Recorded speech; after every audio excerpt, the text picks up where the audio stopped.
আসসালামু আলাইকুম প্রিয় দর্শক, আজকে আবারও নতুন ভিডিও নিয়ে হাজির হয়ে গেলাম। আশা করছি সবাই ভালো আছেন। দেশে ও দেশের বাইরে যেখান থেকে ভিডিওটি দেখছেন সবাইকে অসংখ্য ধন্যবাদ। আজকে আমি আপনাদেরকে একদম সহজ উপায়ে কুমিল্লার বিখ্যাত রসমালাই তৈরি করে দেখিয়ে দিচ্ছি। একদম কোনো রকম ঝামেলা ছাড়া একদম পারফেক্ট রসমালাই তৈরি করে নিতে পারবেন। আমার এই রেসিপিটা দেখলে কোনো রকম ঝামেলা ছাড়াই তৈরি করে নিতে পারবেন সহজেই এই রসমালাই রেসিপিটা। চলুন তাহলে দেখে নেন আমি কিভাবে এই রসমালাইটা তৈরি করে নিয়েছি। আমি এখানে 2 কেজি পরিমাণের দুধ নিয়েছি, লিকুইড দুধ নিয়েছি, আর এখানে দিয়ে দিচ্ছি 2টা এলাচ। সুন্দর একটা ফ্লেভারের জন্য আপনারা চাইলে এখানে এলাচের গুঁড়োটাও ব্যবহার করতে পারেন।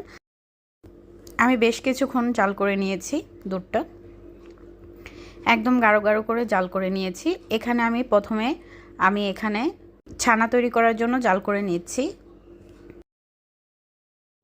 আমি দুধটা ভালো করে জাল করে নিয়ে এখন ভিনেগার দিয়ে আমি ছানাটা তৈরি করে নেব। একদম ঝামেলাবিহীন আজকে আমি আপনাদেরকে রসমালাই তৈরি করে দেখিয়ে দিচ্ছি।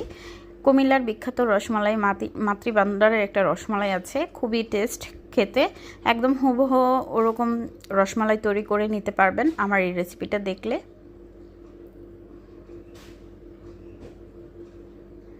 হয়ে গেল আমার, দেখতেই পাচ্ছেন আমি ভিনেগার দিয়ে ছানাটা তৈরি করে নিয়েছি। কত সহজেই একদম পারফেক্ট রসমালাই তৈরি করে নিতে পারবেন।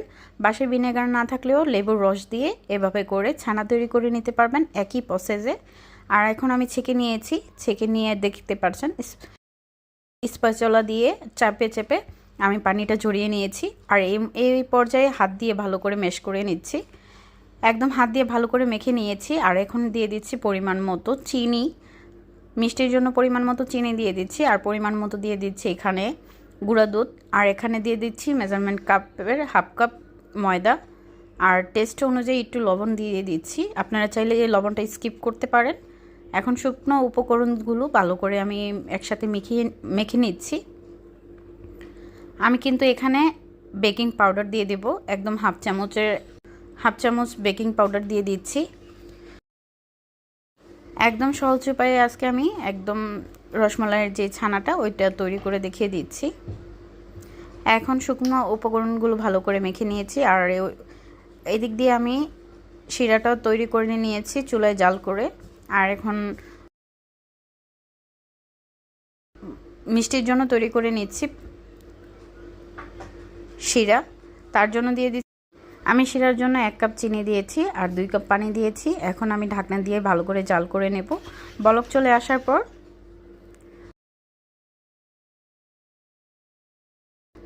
এখন তৈরি করে রেখেছি বলগুলো দিয়ে দিচ্ছি। যেরকম শেপ অনুযায়ী তৈরি করে নেবেন একদম ছানার মিষ্টির জন্য। এখন আমি ঢাকনা দিয়ে ঢেকে কিছুক্ষণ জাল করে নেব, 5 মিনিট জাল করে নিলেই হবে। আমি কিন্তু এখানে কোনো রকম নাড়াচাড়া দেইনি, একটু পাতিলটা নেড়ে চেড়ে দিয়েছি। দেখতেই পাচ্ছেন একইভাবে আমি সুন্দর করে তৈরি করে নিয়েছি। আর কতটা পারফেক্ট হয়েছে রসমালাইয়ের মিষ্টিটা, একদম পারফেক্ট হয়েছে। এখন আমি মিষ্টিগুলো একটা বক্সে নিয়ে নিচ্ছি।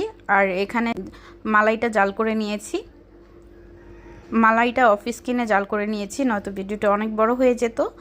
আর যারা এখন পর্যন্ত আমার ভিডিওটি দেখছেন একটি লাইক দিতে ভুলে গিয়েছেন, একটি লাইক দিয়ে পুরো ভিডিওটির সাথেই থাকবেন আশা করছি।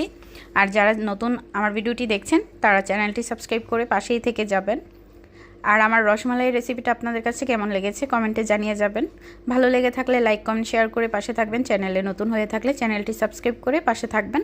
আজকে এই পর্যন্ত, সবাই ভালো থাকবেন, সুস্থ থাকবেন। আল্লাহ হাফেজ।